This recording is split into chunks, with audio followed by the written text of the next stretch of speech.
13 minutes to the last flight out. 100 Americans still inside. Extraction protocol. Secretary of State Marco Rubio just issued the most urgent warning possible to Americans in Iran. Leave immediately and don't expect government help getting out. This is not a travel advisory. This is a direct order from the Trump administration that suggests something major is about to happen in the Middle East. So if you have family or friends or business interests in Iran, this affects you directly. The State Department is telling Americans to stockpile food, water, and medicine while finding secure locations. That is crisis-level language. For America, this signals Trump is not playing games with Iranian aggression like previous administrations did. He's putting American safety first and sending a clear message that consequences are coming. Politically, this shows the difference between Trump's decisive leadership and the weakness we saw under Biden. While Democrats worried about optics, Trump acts to protect Americans.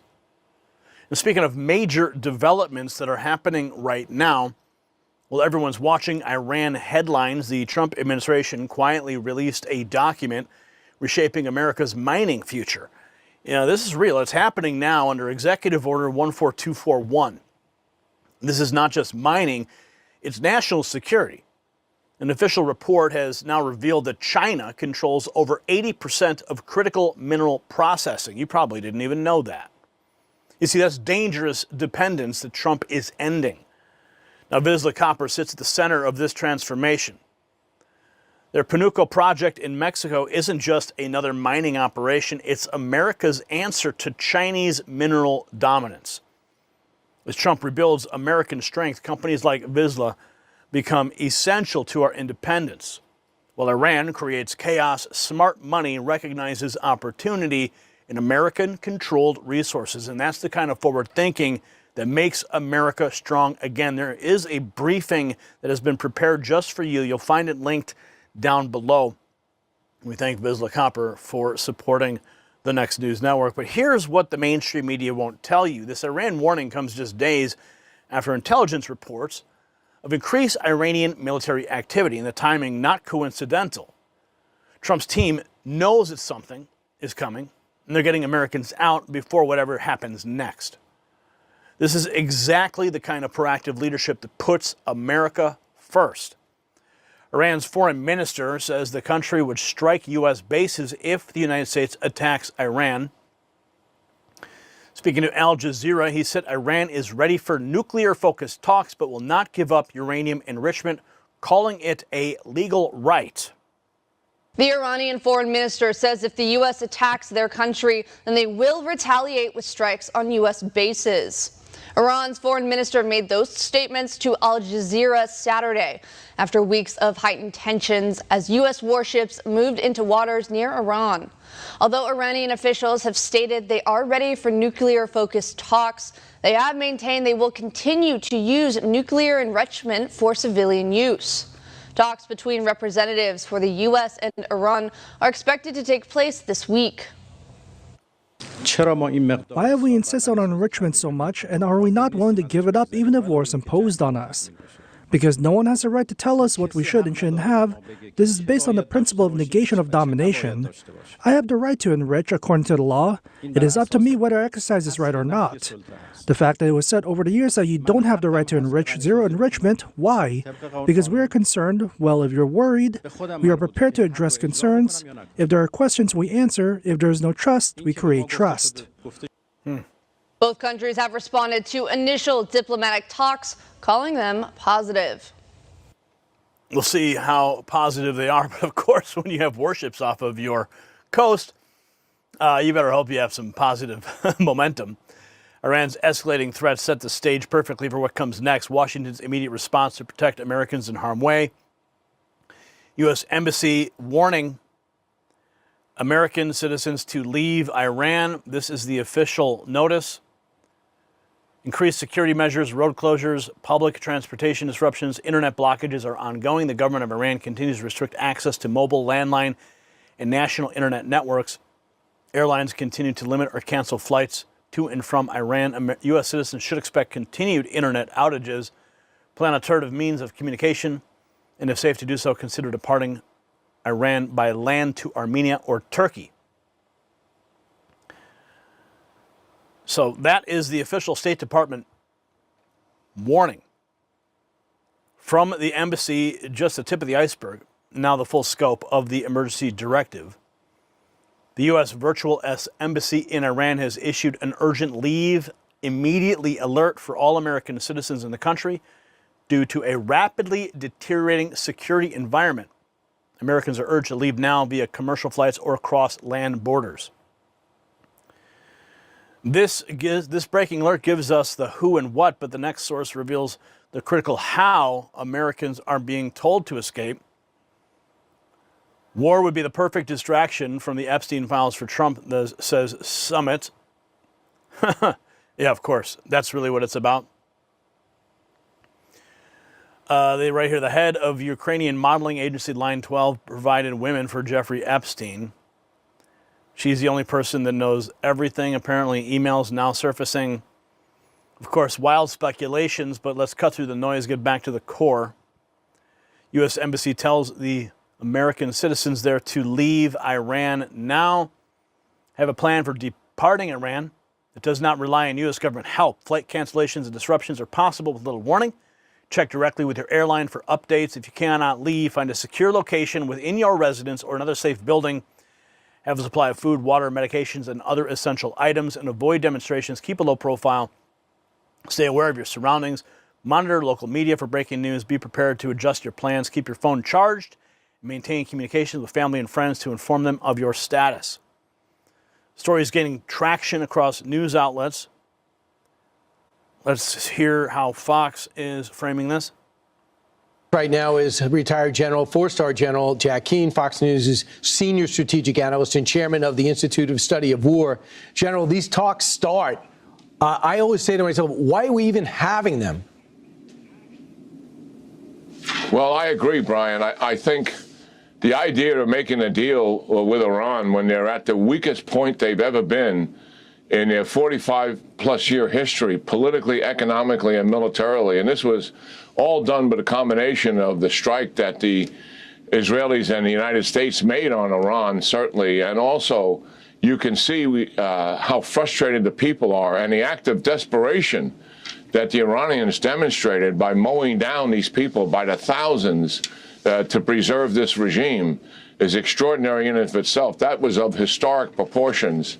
Yes, I think negotiating with the Iran and making the deal throws them a lifeline and extends the regime. They're going to want sanction relief, certainly condition-based. And what are we doing? We're going to have this regime around for another 10 years? The historic opportunity in front of us is we can take this regime down by a combined attack of Israel and the United States, comprehensive, done, much bigger than what took place during the 12-day war, and put this regime on the pathway to collapse and destruction. I mean, that is absolutely physically possible. And that opportunity is there. No president, 7 before President Trump, have had this opportunity. And the reason why this opportunity is there, because he and Prime Minister Netanyahu created the opportunity. Because Iran is so fundamentally weak, and we can't pass it up. And yes, it's historic, but also, Brian, the strategic implications of getting Iran off the board in the Middle East and putting the Middle East on a pathway to enduring peace would actually define President Trump's legacy as a president and foreign policy. It would be extraordinary to do something like that. And that opportunity is right here. General, the president said, you protest in the streets, we got your back. I understand we got to get our assets in place. From the best you can ascertain with the Institute Study of War in the context that you have, is there a plan out there that you think that could take down the IRGC and the Ayatollah and not result in chaos on the streets? There is no doubt in my mind that there's an absolute plan that we can execute to take down the civilian and military leadership of Iran, the entire IRGC infrastructure that sustains them, their defense industrial base that helps sustain them, the leaders of the militias and the infrastructure that's out there repressing the people, take down dramatically their entire rocket and ballistic missile program, and do it comprehensively that would deny them to have holistic retaliation attacks on the United States bases or on Israel. And certainly whatever attempt they're making at recovering a nuclear program, we can deal with all of that. Yes, the intelligence the United States and Israel has on Iran is exquisite. And we can put kinetic means in place to absolutely force the collapse of this regime.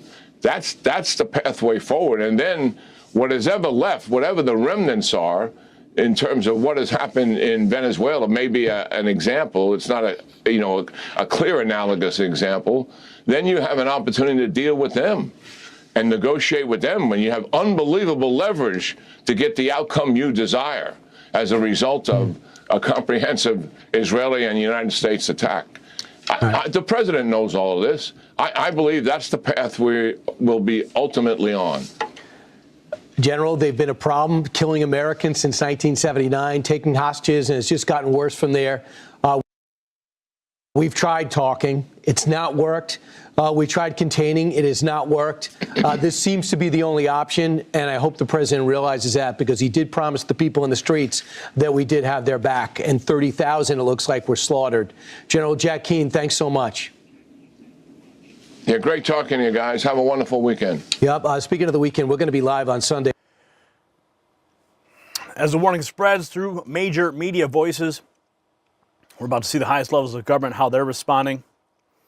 All U.S. citizens must leave Iran now. Marco Rubio, as of February 5th, U.S. State Department led by Marco Rubio issued urgent directive for all Americans to leave Iran immediately. Leave Iran now. Coming from the very top, this is the final source, shows how far the crisis has begun and escalated. Breaking news. The United States has told its citizens in Iran to leave the country immediately. This isn't a normal travel warning. The U.S. rarely issues messages like this unless it believes the situation could deteriorate fast. The advisory points to rising unrest, communication blackouts, and limited ability to move safely. Reports also warn of sudden road closures, flight disruptions, and limited access to basic services. And because the U.S. has no embassy in Iran, Americans there would receive no direct protection if things go wrong. At the same time, China says it is closely monitoring the situation in Iran. No evacuation order, no public threat, just quiet preparation. That contrast matters. When one major power tells its citizens to leave and another starts watching more closely, it usually means uncertainty, not stability. Airlines are cautious. Regional actors are on edge. And any sudden incident could force borders, airspace, or routes to close quickly. Right now, there is no war announcement. No war announcement yet. We'll see what happens. Now, the bottom line is crystal clear. Trump learned from past mistakes where Americans were left stranded in hostile territory, and he's not waiting for a crisis to develop, he's preventing one. When Trump says leave now, you leave now. That's leadership. And this is what real presidential leadership looks like: protecting Americans before politics, action before deliberation. While other administrations would form committees and issue statements, Trump issues orders that save lives. The Iran situation is escalating, but at least we have a president who puts American safety above diplomatic niceties. The contrast with previous weak responses could not be clearer. So do you trust Trump's instincts to get Americans out of harm's way before it's too late? Let me know in the comments, and don't forget to check out the Next News merch shop for gear that shows your America First pride. The system controls information. Information control is power. They don't want you to see this. The truth only survives together. They don't want this. Share this now.